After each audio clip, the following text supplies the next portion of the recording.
I'm Kevin Price reporting from Dreamforce 2011, reporting from Salesforce Live Studio, and of course this is on the home of Bloomberg Radio, the Price of Business in Houston, Texas, and interviewing my good friend and also Price of Business contributor, Walter Rogers. Good to see you. Good to see you, Kevin. Always a pleasure. You got a great project that we've been talking about. It's really been not only the buzz of Baker Communications, where you're the president of, but a lot of word is already spreading around here at Dreamforce. Tell us what you got. You know, Kevin, I've been so excited about this, and as you know, I've been working on the release of Spark for almost 18 months, and here it is. Finally, it's out, and fundamentally, it's a book that really focuses on how organizations could and should leverage their CRM as their corporate nervous system, and not a sales accounting platform, which is how most companies unfortunately tend to use it today.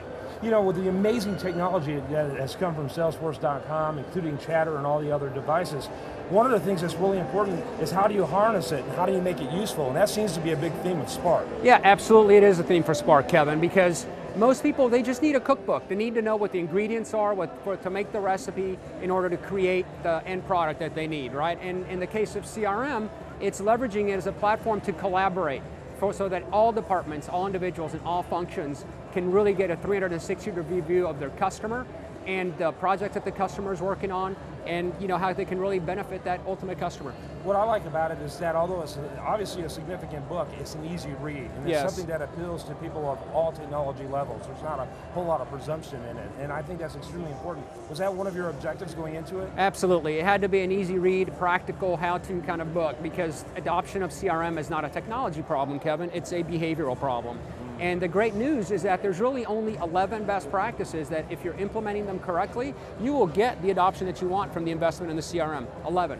Yeah, okay, so with that in mind, when you wrote it, what was your intention? What were you hoping to accomplish? Really, my intention, Kevin, was to create a product that anybody could pick up, read, and begin to apply immediately in their organizations to help them reignite the growth in their company, which is something that every single business in this country needs today. Yeah, no question about it. And, you know, and there seems to be, you know, it's kind of a worn out expression, but there's a malaise there in terms of attitudes. And one of the things I've always loved about you and your approach to business is that we are as wealthy and as successful as a business as we choose to be. Yeah. And the economy can be a player, obviously, but you can be successful no matter what the economy, and that seems to be another thing that Spark as well. It really is. In fact, the book begins with a quote by the famous coach John Wooden, which is, you know, failure is not fatal, but failure to change can be.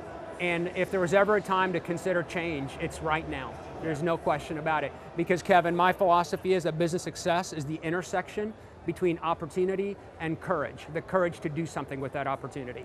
And that's what Spark is all about. And courage is a great word. And, you know, when I look at, you know, what is happening out there, in fact, John Wooden, another thing he was famous for saying is that he who makes the most mistakes wins. Yeah. You know, and there's no fear of mistakes. You know, mistakes are those things that become great learning experiences. You exactly. know, one of the strikeout kings of all time was Babe Ruth. Right. You know, and so that's what I love about it, is that it's inspirational. And we live in an economy, you know, it's kind of a strange analogy with Forrest Gump, right? But you remember the scene of Forrest Gump when a major storm was coming. Yeah. The only one that survived it was the one that went out and performed in it, rather than those boats that hid. There's a lot of desire to hide in this economy. There really is, and at the end of the day, it's a choice that every single person has to make for themselves. Do they want to let the world swirl around them and get sucked into, you know, the terrible situation that they could get sucked into, or do they want to stand up and make some change and make it happen for themselves and their company? And that's what Spark is all about, is really providing those specific concrete steps that you can take to help you and your company. Spark is a great concept, a great book. I do want to encourage people to check it out. I've already got my hands going through this thing and have been very impressed by it. I want to encourage people to check it out, and I consider it must reading, and I appreciate you bringing it to our audience attention. I appreciate it, Kevin. Thanks so much for having me on air. You bet. Very important stuff. All right, we're going to have more for you right after this.